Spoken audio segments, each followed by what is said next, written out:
ارخان غازی کے ساتھ ازدواجیت محض ذاتی تعلقات نہیں تھیں بلکہ سیاسی اور حکمت عملی کا حصہ تھی۔ ان ازدواجوں کے ذریعے انہوں نے سیاسی اتحاد قائم کیے، قانونی وارث پیدا کیے اور مختلف ثقافتی و نسلی گروہوں کو عثمانی سلطنت میں شامل کیا، جس سے ریاست کی مضبوطی اور استحکام میں مدد ملی۔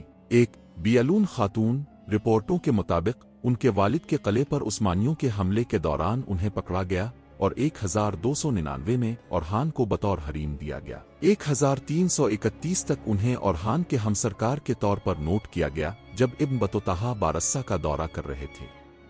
2 افندیزے خاتون، انہیں افندی افتندیزے یا افندیری خاتون کے نام سے بھی جانا جاتا ہے۔ وہ ایک باشلی گانداوز بے کی بیٹی تھیں جسے وہ عثمان اول کی بھانجی ہوئیں اور نجتا اورحان کی کزن تھیں۔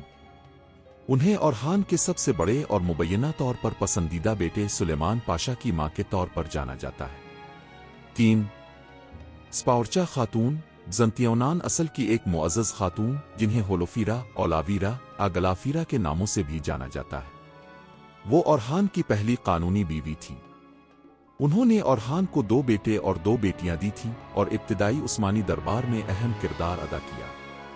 4 مک خاتون، وہ مک بے کی بیٹی تھی جو عثمان اول کا بیٹا تھا، جس سے وہ خون کی بنیاد پر اورحان کی بھانجی تھیں۔ ان کی اورحان سے شادی ہوئی اور انہیں سلطان خاتون کی ماں کے طور پر جانا جاتا ہے۔ 5 نلاؤفر خاتون، ایک عیسائی غلام تھیں جن کا تعلق یونانی نسل سے تھا اور وہ اورحان کی ہمسرکار بنے۔ وہ سب سے زیادہ مشہور ہیں کیونکہ وہ مراد اول کی ماں تھیں جو بعد میں اورحان کے بعد عثمانی حکمران بنے۔ 6 تھیوڈورا کانٹاکوزین، بزنطی معزز جان 6 کانٹاکوزنیوس کی بیٹی تھیں۔ وہ 1346 میں اورحان کی دوسری قانونی بیوی بنے۔ اپنے عیسائی پس منظر کے باوجود وہ شادی کے بعد بھی عیسائی رہیں اور انہیں حالیل بے کی پیدائش کے لیے جانا جاتا ہے۔ 7 تھیوڈورا یوروش، وہ اسٹیفن چہارم دوشنا اور بلغاریہ کی ہیلینا کی بیٹی تھیں۔ انہوں نے تقریباً 1351 میں اورحان سے شادی کی جو ایک سیاسی لحاظ سے اہم اتحاد تھا۔